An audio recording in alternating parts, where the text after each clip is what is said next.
पिछला हफ्ता Indian politics and Indian establishment के लिए काफ़ी इंपॉर्टेंट रह चुका है। इसमें 2 या 3 बहुत महत्वपूर्ण इंस्टेंसेस हुए हैं, जैसे कि number 1 has been French president Macron का इंडिया विजिट। उसी time AI exhibition and AI का जो पूरा कॉन्फ्रेंस हुआ है वो भी इतने बड़े लेवल पे। एंड तीसरा is prime minister Modi's visit to Israel.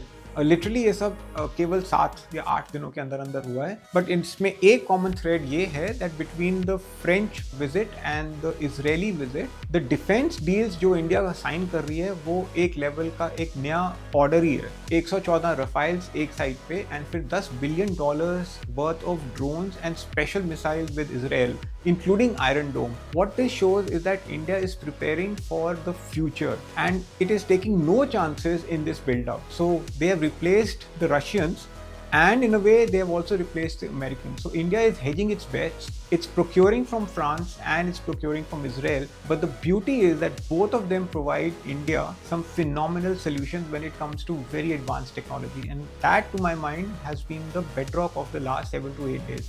लगता है कि केवल 8 दिनों में हुआ है, पर इसमें 8-10 महीने की प्रेपरेशन गई होगी। Last but not the least, which is icing on the cake, has been the AI summit. इसमें दुनिया भर के सबसे important CEOs, all of these dignitaries have come to India and have made the AI summit a super success. I think it has been a phenomenal 10 days for India.